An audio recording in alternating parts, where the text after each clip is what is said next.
anggota badan kita ini disyahwat dengan syahwat, faqad gharasa fi qalbihi syajaratan nabamah, maka barang siapa yang menanam pada syahwat pada diri kita ini suatu mengikuti syahwat, keinginan anggota badan kita, sama juga kita menyirami tanaman jadi tambah subur gitu. Bisyahwat faqad gharasa fi qalbi syajaratan nadamah, maka dia nanti akan menuai, akan memetik buahnya berupa apa? Penyesalan. Seperti tadi baru kita sadari ketika kita sudah hanya tinggal menjadi ruh, berpisah ruh kita. Di situ karena kita diperlihatkan semua amal kita baru tahu semua. Lianna Allah Ta'ala khalaqal khalqa ala thalathati, karena Gusti Allah menciptakan manusia itu atas 3 macam. Pertama, khalaqal malaikah wa rukiba fihi mil'aq. Gusti Allah ciptakan malaikat dan diberikan pada malaikat itu akal. Walam yurkab fihi syahwat, tapi malaikat nggak dikasih syahwat. Malaikat yang disuruh sujud ya sujud terus, nggak ruku. Ada malaikat yang disuruh ruku ya ruku terus, dia nggak sujud. Ada yang hamalatul arus, malaikat yang membawa, yang memanggul arus, dia kerjanya manggul arus. Ada yang disuruh bertasbih terus, disuruh takbir terus, disuruh bersolawat terus. Itu malaikat. Karena nggak diberikan nafsu, hanya akal dikasih oleh Gusti Allah. Wakal makanya malaikat itu nggak ada yang menentang Allah. Semua yang diciptakan oleh Gusti Allah sesuai dengan tugasnya masing-masing dia kerjakan. Wa khalaqal bahaima wa rukiba fiha syahwat, dan Gusti Allah menciptakan binatang-binatang dan diberikan kepada binatang tersebut syahwat. Walam yurkab fihal aql, akan tetapi tidak diberikan kepada binatang itu akal. Nah, malaikat dikasih akal, nggak dikasih apa? Syahwat.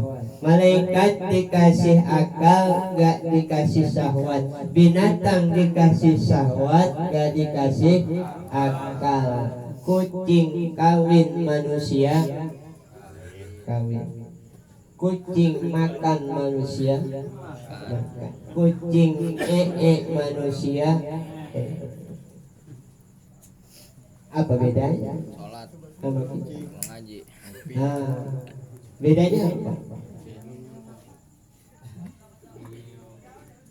Bedanya apa? Ayo. Kalau kita manusia sholat, kucing kagak sholat. Manusia ngaji, kucing kagak ngaji. Makanya kalau nggak ngaji jangan marah, disamain sama kucing. Enggak sholat jangan marah, disamain sama kucing. Tuh, kucing enggak dikasih syahwat, tapi kucing dikasih nurani. Coba saya di sini belum lama si Ucin, mana si kakak? Si Ucin waktu anaknya di situ kumpul, saya kasih pala ikan emas dari Bang Bayong. Hari Jumat ada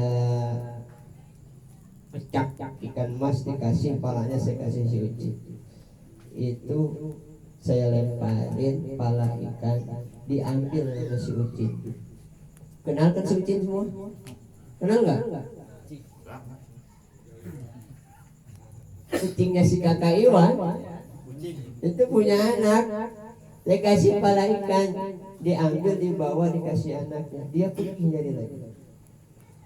Itu kucing yang cuma dikasih syahwat. Coba dikasih syahwat, tapi dia sendiri bisa menghilangkan syahwat makan perutnya, syahwat perutnya. Dia dahulukan anaknya. dia nggak makan, padahal kalau dia makan nggak ada urusan sama anaknya. Dikasih itu anak-anak, dia pergi nyari lagi. Ini nggak dikasih akal, cuma dikasih syahwat. Sampai seperti itu. Namanya kalau orang yang nggak peduli sama anaknya lebih daripada kucing.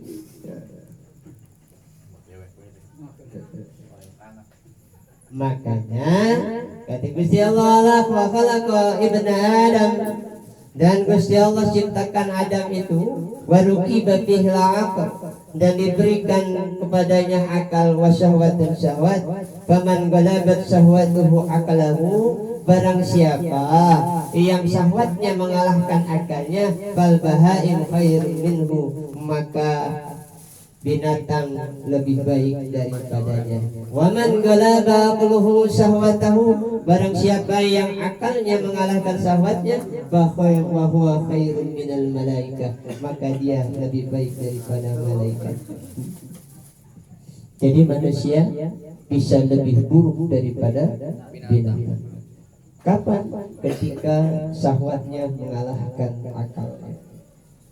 Bahkan balhum Allah, bahkan lebih sesat daripada binatang-binatang itu manusia. Manusia ketika syahwatnya mengalahkan akalnya. Kucing kawin enggak nikah, wajar kucing karena enggak dikasih akal. Tapi manusia kawin enggak nikah berarti lebih bejat daripada binatang, lebih daripada kucing. Itu contoh. Nah, bagaimana biar akal kita mengalahkan syahwat, mengontrol si syahwat. Ketika akal bisa menundukkan syahwat, maka disitulah derajat hakikat manusia. Laqad khalaqnal insana fi ahsani taqwim, sungguh telah kami ciptakan manusia dalam keadaan sempurna. Walaqad karamna bani Adam, cukup telah muliakan manusia.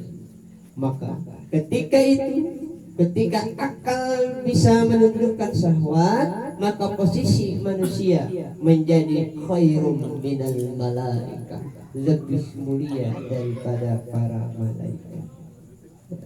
Makanya para malaikat itu senang betulnya membantu kita. Karena malaikat sadar memang manusia itu lebih mulia. Tapi dengan syarat tadi, akalnya harus bisa menguasai nafsu. Ada sebuah cerita inspirasi hikayatan, berkata Ibrahim Al-Khas, kuntu bi hablil lukam fara'aitu rumanan fastahaituhu fa akhadtu minhu wahidatan fasafaqtuha fa wajadtuha hamidatan fa madaitu wa taraktu ruman fara'aitu rajulan matruhan. Ibrahim Al-Khas dia dapatkan ruman itu delima kan, kalau delima di Arab tuh gede-gede banget. Dulu waktu saya sering ke Arab itu, saya pasti itu beli di dekat Laut Merah, di Bir Ali, Masjid Apung. Masjid Apung itu banyak gede-gede di Arab, enak, segar. Nah, Ibrahim Al-Khas ini, beliau ada sebuah delima, dapat sebuah delima, beliau belah, dicicipin, ternyata asam rasanya, bukan main. Akhirnya delima tersebut dibelah, dinikmatin, tapi rasanya asam. Akhirnya watarak turunan, aku tinggalkan itu buah delima tersebut. Kemudian fara'aitu rajulan matruhan qad ijtama'at alaihi zabadanabir. Nah, kemudian dia berjalan, aku berjalan, dan aku melihat seseorang. Ada seseorang yang sedang dikerumutin sama lebah, kayak tawon lah gitu. Tahun balu, kalau tahun lalar kan kecil. Tahun balu kalau sekali ngantuk juga benjol tidak, benjol. Nah ini. Akhirnya ini si laki-laki Nabi fakultu assalamualaikum. Kata Ibrahim al-Khawas, beliau mengatakan assalamualaikum, salam sejahtera untukmu. Tapi tiba-tiba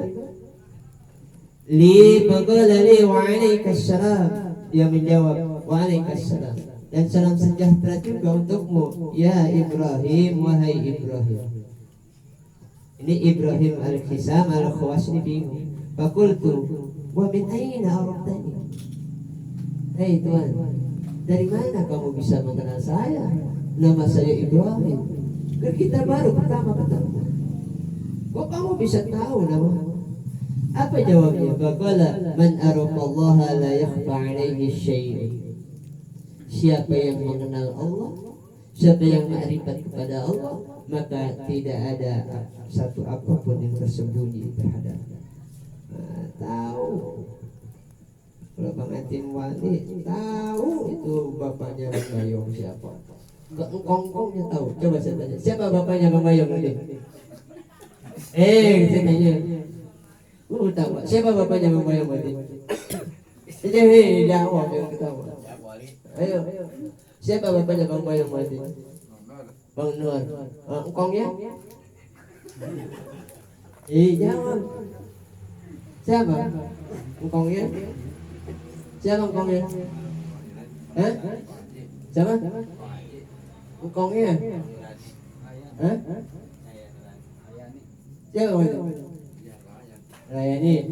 Terus engkongnya lagi? Om Haji? Haji apa? Om Haji apa? Hah? Om Haji apa? Oh, Haji Wali kan? Tahu. Bapaknya Bayang tahu. Engkongnya Bang Bayang tahu. Engkongnya lagi tahu. Engkongnya lagi tahu. Wali itu tahu. Ya, itu wali. Layak apa? Itu ciri-ciri wali. Yang macam-macam wali itu. Udah dibuktiin kok tahu. Perlu bukti lagi saya tanya. Hah? Oh iya. Engkongnya udah meninggal kan? Hidup. Engkongnya Bang Bayong. Hah? Meninggal. Dia tahu. Pasti wali itu. Engkongnya Bang Bayong udah meninggal tahu. Beda zaman. Beda zaman. Jauh. Zamannya juga jauh. Tapi bisa tahu luar biasa. Hati-hati. Ntar pulang minta doa dulu.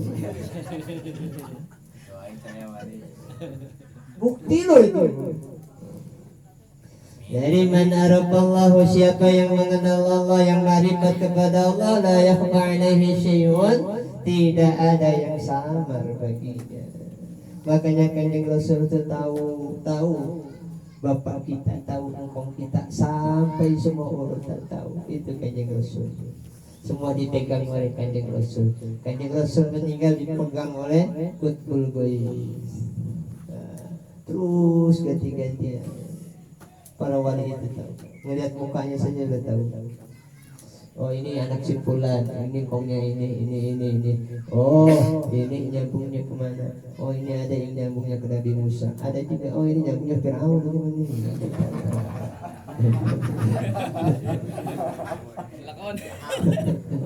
Ada yang Abu Jahal, ada yang Abu Lahab, ada yang Abraham. Ketahuan. Makanya jadi wali itu enak gak enak. Dia tahu semua. Begitu ketemu, ini cucunya Abu Lahab. Gua sikat kepada Dedang Abu Lahab kurang ajar sama kanjeng Nabi. Ini cucunya gua sikat. Enak jadi wali. Syai'un qultu aralaka ma Allah Ta'ala halan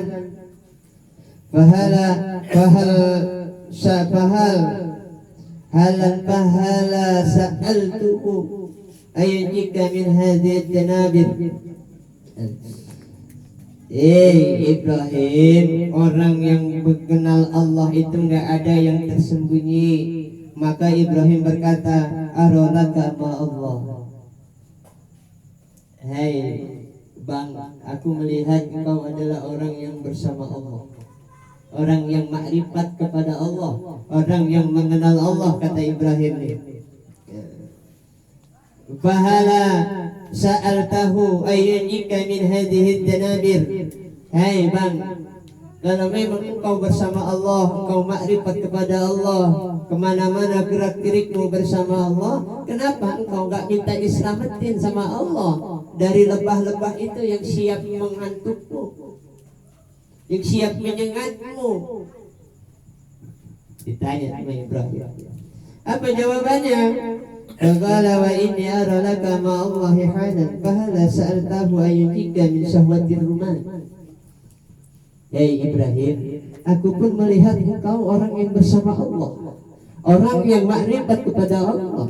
Dan kenapa engkau enggak meminta kepada Allah agar engkau diselamatkan daripada syahwat, keinginan itu pengen terima. Ini wali sama wali. Itu wali sama wali juga begitu. Wali sama wali juga suka ngeceng-ngecengin, tahu nggak? Coba ada wali lagi di sini. Menurut pengantin ada wali di sini lagi. Ada bayang. La yariful wali ilal wali. Tidak ada yang mengenal wali kecuali wali. Ini tanda keberapa? Tanda bukti wali ketiga. Tahu jenis kelapa muda, jenis kelapa tua. Udah nggak diraguin itu wali. Baru setengah apa udah full? Baru setengah apa udah full? Udah 3 tanda. Kayaknya baru setengah ya. Setengah wali nanti. Gila dong.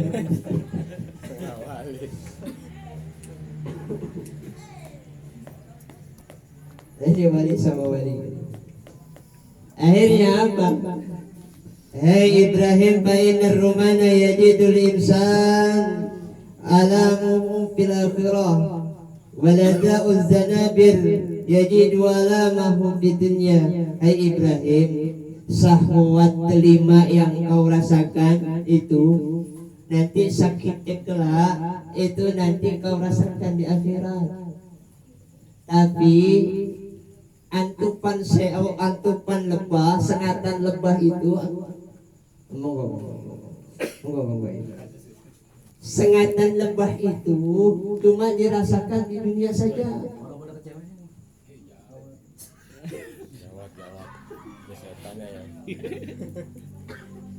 Walada'ud danabir 'ala nufus, dan rasa sakit lebah itu hanya pada diri, pada anggota badanku saja. Walada'us syahwat, akan tetapi antupan syahwat 'alal qulub, ke dalam hati.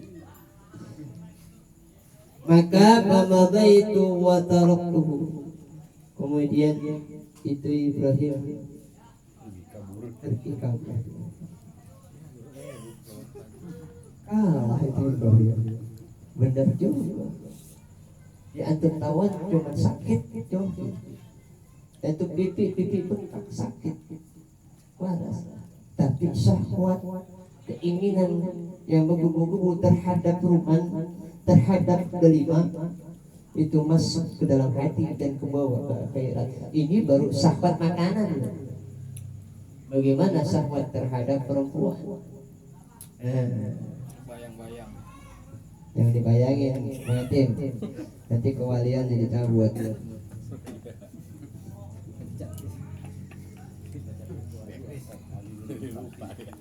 Turun pangkat.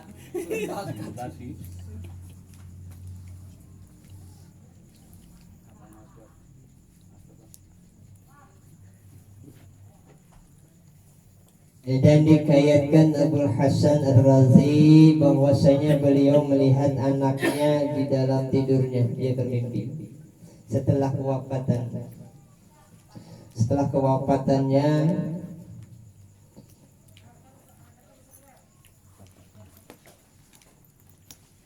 bisa sanatain 2 tahun setelah kewafatan. Wa alaihi siyabun minal qataran, dan dia memakai pakaian yang jelek, pakaian ahli neraka, udah bau, udah sobek-sobek, lusuh sekali.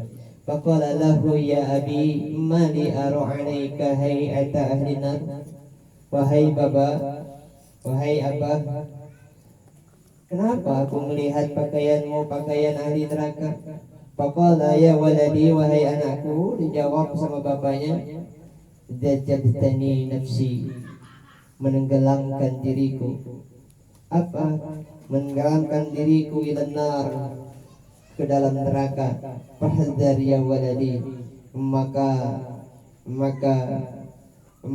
wahai anakku, berhati-hatilah kamu dari apa? Min jadi'ati nafsik, daripada tarikan rayuan nafsu yang ada pada dirimu tersebut. Ini bukan main nafsu, tapi dalam sisi lain syahwat nafsu ini masih lebih bagus kalau kita beramal bermaksiat karena berdasarkan syahwat hawa nafsu, bukan berdasarkan kesombongan, tapi ya sebaik-baiknya. Kenapa? Inilah kita beruntung dijadikan umat Kanjeng Nabi Muhammad sallallahu alaihi wasallam. Al-Imam Fudail bin Iyad kemarin yang saya ceritakan, beliau berkata, qala Iblis berkata, bagaimana kemarin berkata saya bilang, ya Rabb, wahai Tuhan, al-khaliqatu tuhibbuka wa tubghiduni wa ta'shika wa tuti'uni. Kata si Iblis, wahai Tuhan, ya Allah, itu makhlukmu, itu manusia, yang nama manusia, itu makhlukmu manusia, dia mencintaimu. Dia bilang dia mencintaimu, sama kan seperti kita. Coba saya tanya semuanya, cinta gak sama Allah? Cinta gak sama Allah? Cinta kan? Dia bilang pasti, semua dibilang cinta, tapi kenyataan, ayo hambamu itu makhlukmu yang namanya manusia, mereka cinta kepada engkau. Waktu ini, dan mereka juga membenci aku, cinta kepadamu wahai Tuhan, dan benci kepadaku. Akan tetapi ini kata si Iblis, taksika wa tuti'uni, dia bermaksiat kepadamu, dia mendustaimu, dia membohongimu. Dia bilang cinta kepadamu, tapi dia bermaksiat kepadamu. Dia menentang, dia melanggar apa yang dilarang olehmu, dia enggak melakukan apa yang diperintahkan olehmu. Wa tuti'uni, dan sebaliknya dia mentaati aku, padahal dia kata benci sama aku. Bang Etim, benci nggak sama setan? Benci apa cinta sama setan? Benci, tetap. Tapi ajakan setan diikuti kagak? Diikut. Enak. Tim pusing ya? Iya. Kalang-kalang yuk. Ayo. Tim pusing ya? Iya. Ada podcast ini. Minum yuk. Itu kata si iblis. Dia benci sama aku tapi dia ngikutin aku loh. Dia bilang dia cinta sama engkau wahai Tuhan, tapi dia menentang engkau. Jadi bagaimana? Gusti Allah berfirman kepada Allah Ta'ala, la aghfiranna lahum. Hei iblis, aku ampuni mereka. Aku ampuni. La aghfiranna lahum, aku ampuni mereka. Apa yang diampuni? Ta'atahum iyyaka. Ketaatannya kepadamu, aku ampuni itu semua. Bang Atim ngikutin setan, aku ampuni itu si Atim. Dengan apa diampuninya? Dengan apa?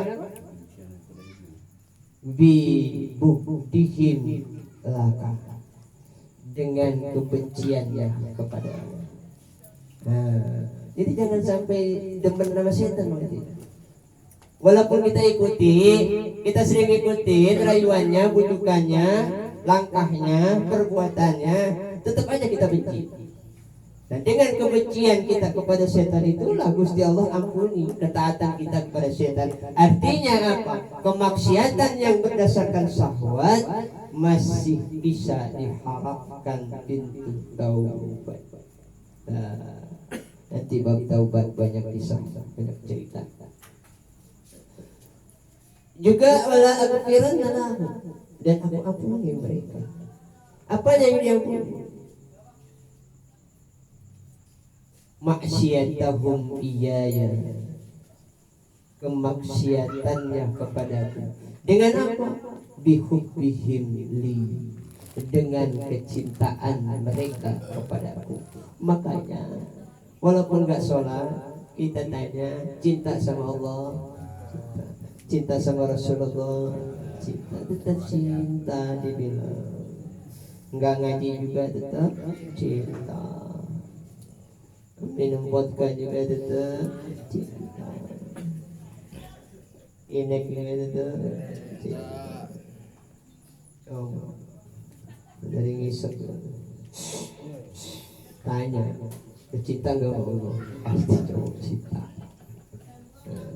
Masih nanti coba praktekin. Masih ada teman yang masih ngegele, lagi ngegele, malah ditanya, lu cinta gak sama Allah? Cinta dari mulai apa-apa. Harapan kita apa? Kemaksiatan kita diampuni karena cinta kita kepada Gusti Allah. Itulah cinta. Dengan cinta itulah kita akan mendapatkan kelezatan ibadah. Sudah malam, sudah jam berapa? Sudah jam 12. Cukup. Ada yang mau tanya dulu? Adri nyantai.